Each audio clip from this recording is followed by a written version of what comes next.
Hello students, कैसे हैं आप सभी। आई होप कि आप लोग अपने पेरेंट्स के साथ, ग्रैंड पेरेंट्स के साथ खूब इंजॉय कर रहे होंगे, घर पर बहुत सारी कहानियाँ सुन रहे होंगे। और यदि नहीं सुन रहे हैं तो अपने पेरेंट्स और ग्रैंड पेरेंट्स से कहिए कि वो हर सैटरडे या संडे कोई भी वीक में एक डे ऐसा डिसाइड करें जिस दिन वो आपको पंचतंत्र की कहानियाँ या कोई भी मोरल स्टोरी सुनाए। ओके। और आप लोगों को भी डेली मेडिटेशन करना है, मतलब जितनी भी पॉजिटिव एनर्जीज़ हैं जिस जिस सोर्स से हमारे पास आ सकती है उन सभी को हमको क्या करना है, फॉलो करना है। ओके। तो आज जो हम लेसन पढ़ने जा रहे हैं, या जो हमने लास्ट टाइम लेसन पढ़ा था उसकी एक्सरसाइज आज हम स्टार्ट करने जा रहे हैं ना। हमने बेस्ट बर्ड पढ़ा था, एक आउल के बारे में पढ़ा था। अब बस उस स्टोरी को याद करना है, रिवाइज करना है, मीन्स रिकॉल करना है, और देखना है कि जितनी भी चीज़ें हमारे पास एक्सरसाइज में दी है क्या हम उसे सही वे में फील कर पा रहे हैं या नहीं। तो आपके पास एक क्वेश्चन है कंप्रेंशन में, put the sentences from this story in the correct order, right the number in the box. आपको ये स्टोरी के अलग अलग सेंटेंसेस दिए हैं, आगे पीछे दिए हैं, बस आपको क्या करना है, इन्हें सही सीक्वेंस में फील करना है। ओके। तो आपको देखना है कि आउल ने सबसे पहले क्या किया। तो द आउल फ्लाइज, जैसे आपको गिवन है ऑलरेडी कि आउल सबसे पहले क्या किया, उसने उड़ा। फिर वो किसके पास गया, डक के पास गया, द डक डाइव्स। फिर उसने क्या किया, आउल जो है वो कहता है कि मैं तो हूट कर सकता हूँ, तो पैरट कहता है मैं टॉक कर सकता हूँ, इसलिए पॉइंट 3 आएगा हूटिंग वाला। देन पॉइंट 4 पे आएगा, पैरट कहता है कि यदि तुम हुट कर सकते हो तो मैं क्या कर सकता हूँ, टॉक कर सकता हूँ, बातें कर सकता हूँ इंसानों की तरह। अब ऑस्ट्रिच के पास जाता है तो ऑस्ट्रिच क्या कहता है, the ostrich runs fast. Ostrich क्या कर सकता है, तेज दौड़ सकता है। यदि उल्लू उड़ सकता है तो ऑस्ट्रिच तेज दौड़ सकता है। उसके बाद आउल ने खुद को पत्तियों के पीछे छुपा लिया, the owl hides among the leaves and the penguin slides on the ice. और पेंगुइन क्या करता है, आइस पर स्लाइड कर सकता है पर आउल नहीं कर सकता, हमने ये पढ़ा था। नेक्स्ट हमारा जो क्वेश्चन है वो है, राइट कैन और कैंट इन द स्पेसेस। ये जो स्पेस दी है आपको, इसमें कैन और कैंट राइट करना है। अब कैसे लिखेंगे कैन और कैंट, जो लिखा हुआ है उस पर ध्यान मत दो, आप तो सिर्फ ये देखेंगे कैन मतलब जो कर सकते हैं और कैंट मतलब जो नहीं कर सकते हैं। ठीक है। तो owl can fly, yes he can, it can fly. The owl can dive और कान डाइव, नहीं वो तो डाइव कर ही नहीं सकता, डुबकी लगा ही नहीं सकता, छलांग लगा ही नहीं सकता पानी में, तो कांट हो जाएगा। The owl can hoot, yes the owl can hoot, इसलिए कैन यूज़ करेंगे। और वो दूर तक देख सकता है, the owl can see a long way, ये भी करेक्ट है। अब दौड़ तो सकता नहीं है आउल, रन फास्ट लिखा है मतलब ये कैंट हो जाएगा, the owl can't run fast. और आइस पर स्लाइड भी नहीं कर सकता आउल, इसलिए the owl can't slide on ice. जो कर सकता है कैन, जो नहीं कर सकता कैंट। देखिए हमारे पास क्वेश्चन आंसर्स हैं, आपके पास स्कूल से प्रोवाइड की गई है कि उनकी में से भी आप देख सकते हैं। और यहाँ पर मैं आपको क्वेश्चन के आंसर जो हैं ओरली बता रही हूँ, आप सभी के पास क्या है कि अवेलेबल है आंसर की, यदि नहीं है तो आप स्कूल से ले जा सकते हैं। ठीक है। तो चलिए देखते हैं हमारा पहला क्वेश्चन क्या है। हमारा पहला क्वेश्चन है, why does the big owl think she is the best bird. बड़ा आउल, जो बिग आउल है, वो थिंक करता है, सोचता है। क्यों शी लिखा है, मतलब वो क्या है, वुमन आउल है, फीमेल आउल है, इसलिए हम वहाँ पर क्या राइट करेंगे, क्या उसे पढ़ेंगे कि वो एक फीमेल है। तो कैसे बोलेंगे उसको कि फीमेल आउल सोचती है, थिंक करती है, करता है नहीं कहेंगे, क्या कहेंगे, करती है, कि she is the best bird, वह सबसे बेस्ट बर्ड है। वो ऐसा सोचती है, कौन सोचती है, बिग आउल सोचती है। तो ऐसा वो क्यों सोचती है, हमारा क्वेश्चन क्या है, वाई डज मतलब क्यों सोचती है वो ऐसा। तो हमारा आंसर है कि द बिग आउल थिंक, देखिए आधा आंसर तो हमें हमेशा क्वेश्चन में से ही मिल जाता है। द बिग आउल थिंक का हो जाएगा, या डज है इसलिए thinks. The big owl thinks she is the best bird. जब भी क्वेश्चन वाई से स्टार्ट होता है हमारे पास क्या होना चाहिए, बिकॉज का होना बहुत ज़रूरी है। तो क्या हो जाएगा, the big owl thinks she is the best bird because she can fly, क्योंकि वो उड़ सकती है। हूट, हूट कर सकती है। सी अ लॉन्ग वे, लंबी दूरी पर देख सकती है। एंड हाइड अमॉन्ग लीव्स, और खुद को पत्तियों के पीछे छुपा सकती है। तो हमारा आंसर क्या होगा, the big owl thinks she is the best bird because she can fly, hoot, see a long way and hide among leaves। आपको ये आंसर समझ में आ गया होगा, मैंने इंग्लिश हिंदी दोनों में समझा दिया है आपको। नेक्स्ट क्वेश्चन हम देखते हैं हमारा, what does the big owl learn from the other birds. What means क्या होता है, क्या।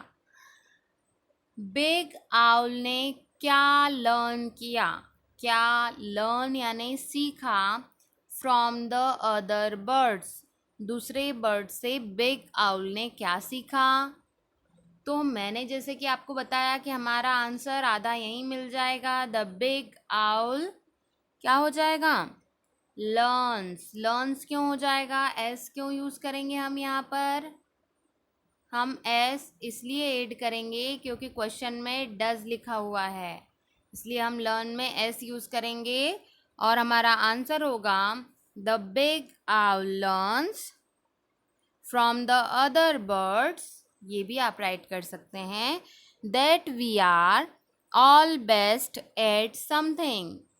अदर बर्ड्स उसे सिखाते हैं दैट वी आर, हम सभी, बेस्ट एट समथिंग, किसी न किसी चीज़ में बेस्ट है। यदि एक की कोई चीज़ अच्छी है तो दूसरे की कोई और क्वालिटी होगी जो उसमें अच्छी क्वालिटी होगी। ठीक है, तो हमारा आंसर क्या होगा, the big owl learns from the other birds. यदि ये नहीं राइट करेंगे तो भी चलेगा, आपका सीधे आंसर हो जाएगा the big owl learns that we are all best at something। Understood? Our next question is, who is the small owl in the last picture? Who मतलब कौन, the small owl in the last picture, सबसे last वाली picture में छोटा सा owl कौन है, who is that? तो हमारा आंसर है, हु की जगह हम उसका नेम भी ऐड कर सकते हैं, या फिर हम आंसर को मतलब इतना क्वेश्चन में से ऐड करने के बाद लास्ट में जो रियल आंसर है उसको हम लास्ट में ऐड करेंगे। जैसे the small owl is probably the big owl son और डॉटर। हमें दिख रहा है जैसा कि पिक्चर में कि वो जो स्मॉल आउल है, प्रोबेबली मतलब होता है शायद, वो बड़े आउल का या तो सन है या फिर डॉटर है। वो जो बड़ा आउल है उसकी क्या होगी, वो सन होगी, या उसका सन होगा या डॉटर होगी। वो जो छोटा सा बच्चा दिख रहा है लास्ट पिक्चर में, स्मॉल आउल दिख रहा है वो। Okay, so I am repeating the answer, the small owl is probably the big owl's son और daughter. Understood? Our next question is, we are all best at something, says the owl. What are you best at? ये तो आपका खुद का answer होना चाहिए। कि जैसे कि आउल ने कहा कि हम सभी किसी न किसी चीज़ में बेस्ट हैं, we are all best at something। तो what are you best at? तुम किस में बेस्ट हो, जैसे मैंने आपको लास्ट वीडियो में भी बताया था कि आप क्या क्या कर सकते हो, क्या बेस्ट है आपका वो आपको बताना है। तो मैं बोलूँगी I am best in drawing and dancing और सिंगिंग और स्टडी। अंडरस्टूड? ऐसे ही आप जिस भी चीज़ में बेस्ट हो, या आपका खुद का आंसर है, आप जितनी चीज़ों में बेस्ट हो वो ज़्यादा से ज़्यादा भी राइट कर सकते हो। अंडरस्टूड। आइए हम नेक्स्ट स्लाइड पर चलते हैं। नेक्स्ट हमारे पास look at the animals body parts. सारे एनिमल्स के बॉडी पार्ट्स दिए, कुछ एनिमल्स के। Which animal do they belong to, आपको दिखाना है या समझाना है, वहाँ राइट करना है। ये जो बॉक्स में एनिमल्स के नाम दिए हैं, कौन से एनिमल का बॉडी पार्ट यहाँ पर सामने दिया गया है। जैसे कि मैंने आपको पहले ही राइट करके दे दिया, पर आप इसको देखने से पहले क्या करें, अपनी बुक में फील करें, देखें कि आप करेक्ट लिख पाते हैं या नहीं। और मुझे लगता है कि आप परफेक्टली करेक्ट आंसर लिखेंगे, क्योंकि बटरफ्लाई जो सामने है वो तो हमें दिख ही रही है, कितने इजीली पता चल रही है कि बटरफ्लाई का विंग्स है। मे बी पॉसिबल बियर आपको समझ में नहीं आए तो इसको छोड़ देते हैं सेकंड वाला। ये फ़िश भी क्लियरली दिखाई दे रही है कि ये फ़िश है, ये बर्ड है, एलिफेंट तो दिख ही रहा है। अब बचा बियर और डॉग, दो ही ऑप्शन बचे ना अपने पास, बटरफ्लाई हो गया, एलिफेंट हो गया, बर्ड हो गया, फिश हो गया, बचा क्या, डॉग और बेयर। तो ये पैर किसके दिख रहे हैं, डॉग के, और बेयर जो होता है उसके ऊपर बहुत सारे बाल होते हैं लंबे लंबे, इसलिए ये क्या है, बेयर है। Understood. Next question is make the sentences. इसे कॉलम, ये जो मैं मेक द कॉलम आपको बताने वाली हूँ उससे पहले आप खुद टिक करें इस वीडियो को पॉज करके, उसके बाद ये आंसर्स देखेंगे। Make sentences, okay. A bird, देखो मैंने यहाँ पर क्या किया है, सेम कलर की आपको इंक यूज़ करके एरो बना के दिया है ताकि आपको समझने में आसानी हो। जब हम क्या करते हैं, सीधे मैच द कॉलम बनाते हैं, पेंसिल से बनाते हैं, तो क्या हो जाती है, गड़बड़ हो जाती है, समझ में नहीं आती कौन सी लाइन कहाँ मैच कर रही है। तो आप भी ऐसा कर सकते हैं, एक पतली सी नीब वाली कलरफुल जो हमारे पास क्रेयॉन्स होते हैं, आप उसका यूज़ कर सकते हैं, ठीक है, मैच द कॉलम के लिए only.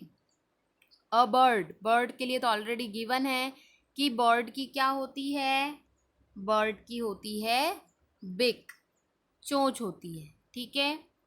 Then a fish, scales. A bear, bear के फर होते हैं लंबे लंबे से। एन एलिफेंट, एलिफेंट की लंबी सी सूंड होती है और ट्रंक। अ हॉर्स, हॉर्स के हूव्स होते हैं, खूर होते हैं। अ टाइगर, स्ट्राइप्स होती हैं, स्ट्रिप्स होती हैं, मतलब टाइगर के ऊपर जो धारियाँ होती हैं ना, वो लाइनिंग्स होती हैं ब्राइट कलर में, वो क्या होती है, उसे स्ट्रिप्स कहा जाता है। अंडरस्टूड। ये हमारे मैच द कॉलम में, आप चाहें तो अपनी कॉपी में, अपनी बुक में जो ये फील करेंगे एक्सरसाइज, मैंने कैसे कलरफुल फील किया है, इसे ब्यूटीफुली वे में आप फील कर सकते हैं। पर ऐसा नहीं कि आपने क्रेयॉन्स कलर लिए, उसका मुंह बहुत मोटा आता है ना, उसकी नीब बहुत मोटी आती है। यदि आप उससे बटरफ्लाई लिखने जाएंगे तो आपकी बटरफ्लाई का बी यहाँ से स्टार्ट होगा, वाई यहाँ ख़त्म हो जाएगा। तो ऐसा नहीं करना, बारीक नीब वाला जो भी कुछ है आप इससे राइट कर सकते हैं। इसलिए कह रही हूँ कि ये जो वाला ये ए वाला जो क्वेश्चन है, इसे आप क्या करेंगे, ए वाले क्वेश्चन को पेंसिल से राइट करेंगे और इसकी जगह पर क्रेयॉन्स यूज़ कर सकते हैं। चलिए हम अपना अगला ग्रामर का पार्ट देखते हैं। डूइंग वर्ड्स, क्या लिखा है, डूइंग वर्ड्स। डूइंग वर्ड्स मतलब एक्शन वर्ड्स या वर्ब। जितनी भी एक्शन हम दिन में करते हैं, जो भी करते हैं, सोचना, खाना पीना, सोना, बैठना, उठना, देखना, बोलना, ये सारी एक्शंस जो हैं वर्ब कहलाती हैं। क्या कहलाती हैं, वर्ब। अब ज़रा सोचो तो आपको कितनी वर्ब्स याद हैं, कुछ सेकंड्स में आपको दे रही हूँ, सोचो क्या क्या करते हो। तो कैसे सोचोगे, याद तो रहेगा नहीं, तो ब्रेन से स्टार्ट करेंगे, सिर से। सिर क्या क्या काम करता है, सोचने का काम करता है, भूलने का काम करता है, याद रखता है। फिर आँखों की बात करो, देखती हैं आँखें, रोती हैं। फिर पढ़ती भी आँखें हैं, है ना, पढ़ाई भी करती हैं, तो पढ़ने का काम भी आँखें करती है। फिर हमारा मुंह क्या क्या करता है, बोलता है, खाता है, पीता है, अच्छे शब्दों का उपयोग भी करता है, प्रेयर भी करता है, मतलब बहुत सारे काम भी हमारा मुंह करता है। मीन्स टू से हम हर एक बॉडी पार्ट्स को लेते जाएं और उसकी एक्शन वर्ब को इंग्लिश और हिंदी दोनों में लिखते जाएं, तो हमारे पास बहुत सारी वर्ब हो जाएंगी इकट्ठी, ठीक है। चलिए यहाँ पर कुछ एग्जाम्पल दिए हैं, उसे देख लेते हैं। We use doing words to talk about the things we can do. हम डूइंग वर्ड्स क्या एक्शन वर्ड्स को क्यों यूज़ करते हैं? जो भी हम काम करते हैं उसे हम एक्शन वर्ड कहते हैं और उसे हम सेंटेंसेस में यूज़ करते हैं। Here are some doing words. कुछ डूइंग वर्ड्स हैं यहाँ पर। प्ले खेलना, स्कीप रस्सी कूदना, रन दौड़ना, जंप कूदना, वॉक चलना, हाइड यानी छिपना, फ्लाई यानी उड़ना और डाइव यानी छलांग लगाना। ठीक है, तो यहाँ पर कुछ वर्ब्स दी गई है, पर आप लोगों को बहुत सारी वर्ब्स याद हैं। बस आपको क्या करना है, इंग्लिश और हिंदी में उनको बोलते ही जाना है, स्टार्टिंग से लगाकर एंड तक। मतलब हेड से लगा के स्टार्ट करना है। आपका हेड क्या क्या एक्शन करता है, टिल योर लेग। और उसे इंग्लिश में भी लिखेंगे, हिंदी में भी लिखेंगे। मे बी पॉसिबल आप लोगों को लिखने में मतलब प्रॉब्लम हो इंग्लिश लिखने में, तो आप अपने पेरेंट्स की हेल्प ले सकते हो।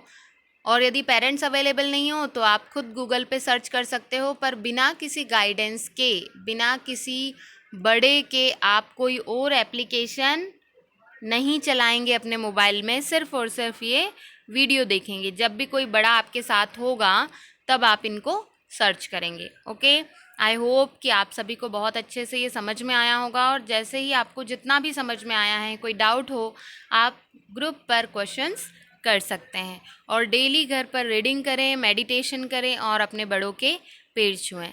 Thank you so much everyone.